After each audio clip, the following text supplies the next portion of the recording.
Today's coffee break. Which hotel program is most rewarding for paid stays?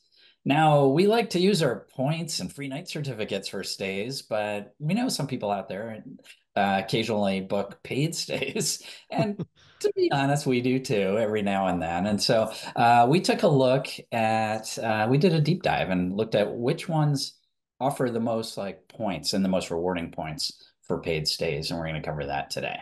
Yeah, in fact, I just wrapped up a paid stay this morning, checked out of a paid Hyatt stay this morning. So it'll be great to find out whether I made a good choice in paying for a Hyatt stay over another brand. So we'll talk more about that today. Don't forget, you can subscribe to our email list and all our various podcasts and whatnot. If you go to frequentmiler.com/subscribe, join our email list and check out all of our different podcast types. This coffee break is a 20-minute segment, but if you like longer ones, we have those. And if you like shorter ones, we've got card talks also. So lots of different stuff on this channel. All right, let's get into this week's topic. So how do we know, or how do we even determine which is most rewarding? Because they all offer different numbers of points, right? So, I mean, this one might be 3 or 6 or 9 or 12 or 15. How do you even compare apples to oranges in a fair way? Yeah, that's a great question because the points are not equal. When you look at Hyatt points and compare them to Hilton points, for example, despite the commonality in the first letter of the names, the points are very, very different in value. We see Hyatt points being worth at least three times Hilton points on average. And so you have to take that into account. And the way we do that, we have these values that we call reasonable redemption values. And basically, we look at the different hotel chains, look at a number of stays in the United States. And we do that because most people redeem their points in the United States. Most US residents do. And so we figured that would have the most applicability to the most people. And we determined the midpoint, the median point cents per point value you get based on the data we looked at. And the idea is like when we say that the Hilton reasonable redemption value is 0.48, which is basically half a cent. What we're saying is you have about 50% chance of getting better value than that, better than half a cent per point value, but you also have 50% chance of getting that or lower value. So that's what that is, and that's the number we use to try to compare apples to apples across these. Um, some other things that you should know. The analysis we did does not consider elite benefits. So we're not looking at, oh, Hyatt's more valuable, more rewarding because you get, waived resort fees if you have globalist status, for example. That's true, but that was not considered in this analysis. We also did not consider promotions. So as an example, Hilton often has, double points promotions, and that could make stays much more rewarding, but those were not considered. So we're only looking at how many points do you usually earn per dollar with paid stays. So first up, we looked at without using a hotel credit card, without having any elite status with all the chains we looked at, which ones were most valuable. And three chains were on top and all around 10% back for your spend. Hyatt is probably the best known of these. Sonesta and Wyndham are the three that came in around 10%. So if you're not using a special hotel credit card and you don't have any elite status, those are the three that came out on top. That said, the next one's down. You're looking at 8%, 7%. Like it's not that much lower if you're going with another chain. So I'm not sure if you're not using a hotel credit card and you don't have elite status, I'm not really sure it matters all that much which one you go with, to be honest. Yeah, and that's a good point. That's an important point, I think, for people that are kind of newer to the game anyway, that the return is similar, about the same, or pretty close to it with each of these programs if you don't learn how to play the game a little bit. So it won't really matter so much. You don't necessarily need to pick one. In that case, if you're not going to have a credit card or you're not going to have status of some sort, then you may as well pick the place you actually want to stay because the return on points is probably going to be about the same any way you slice it. So, But do sign up for the hotel loyalty program because it's not worthless. It's certainly worth collecting something. Oh yeah. I mean, even 10%, it can be a decent return. And, over time, that's terrific. Another thing I should have mentioned at the outset that was not included here, but can be a big factor is portal rewards. We did not look at the potential of earning rewards by clicking through a portal before booking your stay. And that can be considerable with some of these. So especially like IHG and Choice seem to be two that show up a lot in portals and sometimes with very high rates. So that's something else to consider that could make a big difference. Okay. The next analysis we looked at is if you have top tier status with each of these chains, which one is the most rewarding? And so I think this analysis is probably most applicable to people who, maybe they're consultants who travel a lot and they have the freedom to pick which chain they spend the most time with. And so they're gonna have top tier status because they spend a lot of time there. So which one will be most rewarding so that they can then use those rewards for their personal travel? And here it was pretty shocking how big Sonesta won out on that one. Greg, I've been So trying to tell you, don't take a siesta on Sonesta. And here it just proves to be true yet again. yeah. Sonesta showed up with 21% return if you have top tier status with Sonesta on a paid stay, and that's not including any credit card rewards in that. Um, and to give you an idea how big that is, it's close to double the next level. So the next level, IHG, Marriott, and Wyndham all showed up at around 12%, and Hyatt at 11%, Choice and Hilton at 10%. So Wow. all the rest are closely glumped into that 10 to 12% range. Sonesta at 21%. It's just really crazy. So I don't know. What's the takeaway there that I mean, Sonestas are not everywhere. Right. Right. I mean, I think you just have to be invested in the Sonesta footprint. I don't know as though the takeaway there is all that significant for me because boy, I think it would be tough unless you have some sort of business where you are very frequently traveling to a few places that have a lot of Sonestas and you also want a vacation in those places.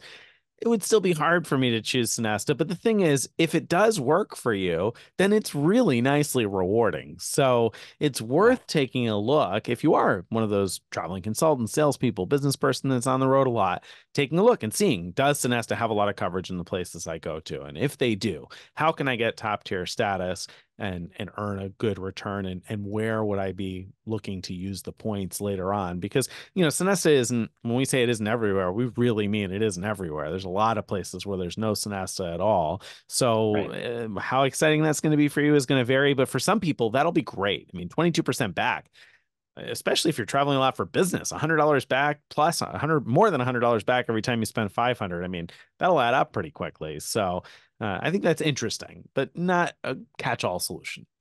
Right.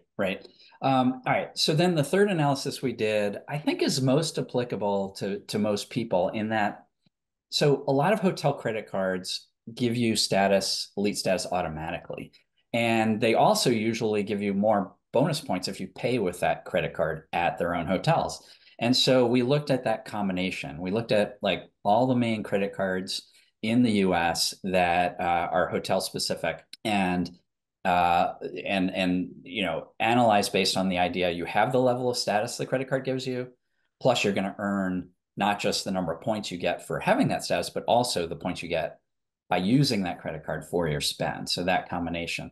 So now here, Sonesta still stayed on top with a 22% return, but now the next one up is not far behind. We've got the Wyndham Business Earner card at 20%.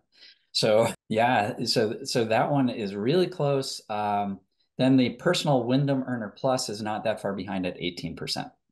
Yeah, so I think that's interesting. And now, of course, those are at 20 and 18%, not just because of the return on spend on the card, but because of the status you get from having the card. So the Wyndham Earner Plus, if I remember correctly, gives you automatic Wyndham platinum status, I think is what it is on the Right. consumer card, right? If you get the Wyndham Earner Business card, then you get top tier Wyndham Diamond status. And so that's Exactly. the difference between the 20 and the 18%. It's whether you end up with diamond status and the multiplier from the card, or platinum status and the multiplier from the card. That's right. Exactly right.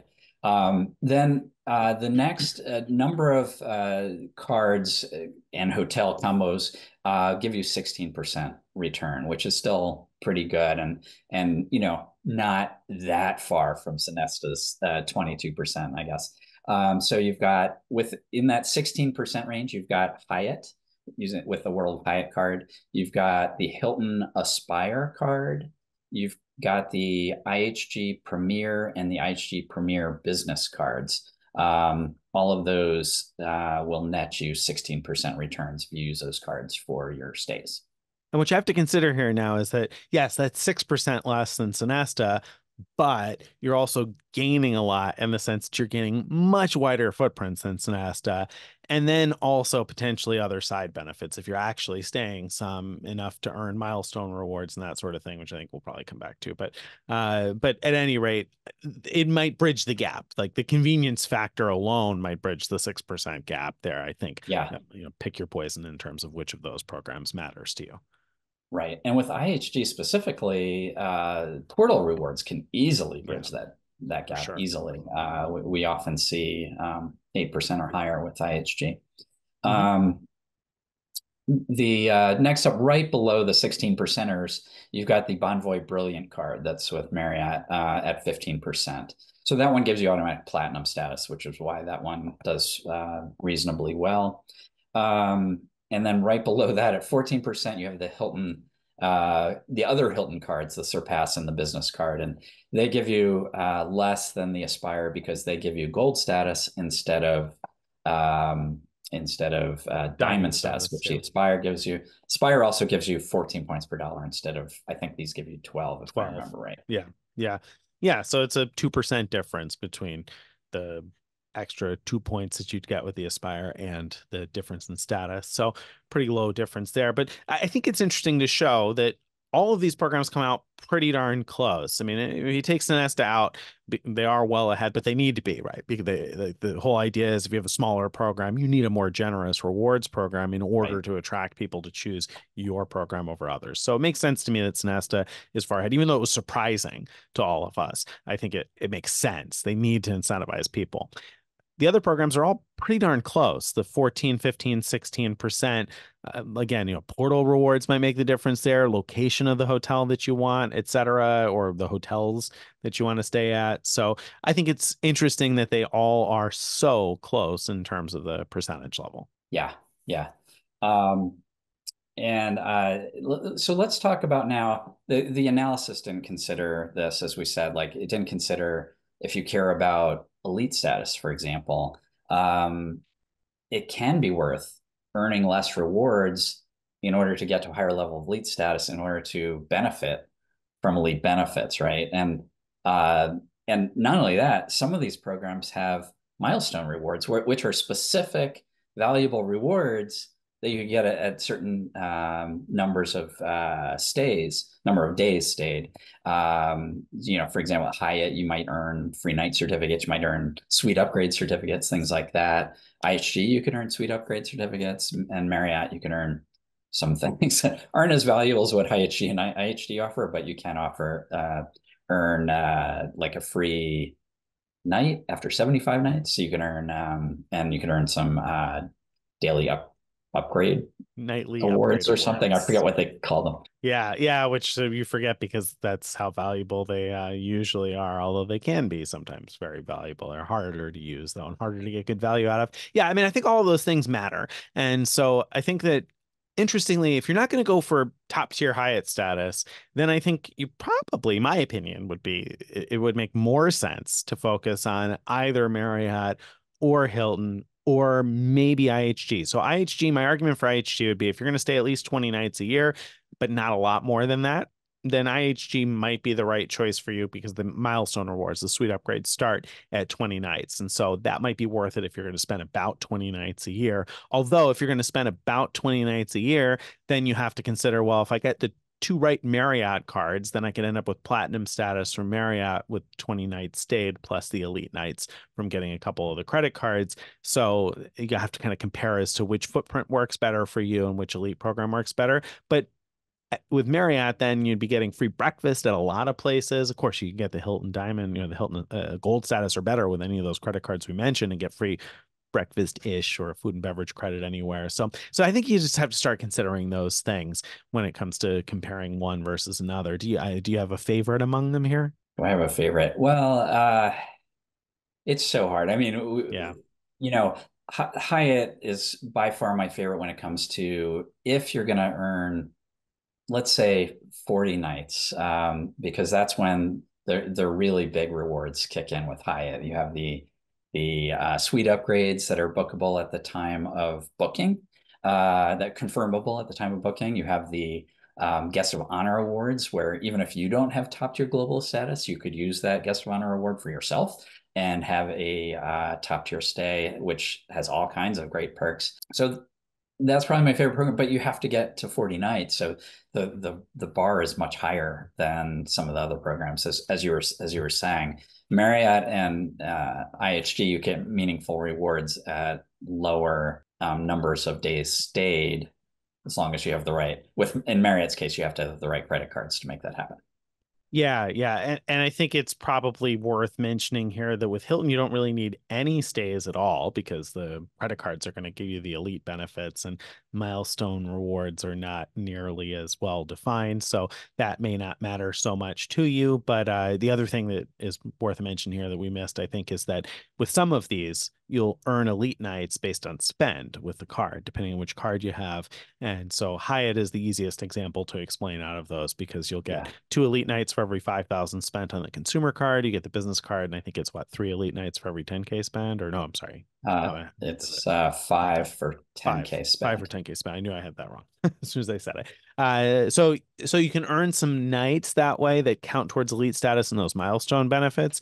And so that might make a difference also in terms of which one. So it's very complicated. I think choosing which loyalty program is right for you gets complex. I think the big takeaway here is that they're all pretty close when you're using the card and whatever status comes with the card. There's not a huge difference there, but I think, another interesting takeaway is if Sonesta works for you, it's hard to beat. Yeah, it is. And also that the fact that Wyndham showed up pretty high on Yeah. these as well, that if Wyndham works for you, it's a pretty rewarding chain. And as we've mentioned many times, the credit cards are very rewarding as well. Yep. Very good. All right, I think that brings us to the end of this week's coffee break. If you enjoyed it and you'd like to get more of this stuff in your email inbox, go to frequentmiler.com/subscribe. Check out our full-length Frequent Miler on the Air episodes, our shorter card talk segments as well, wherever your favorite podcast platform may be. Don't forget to subscribe, give us a like, give us some feedback. We appreciate all those things, and we'll see you next time. Bye, everybody.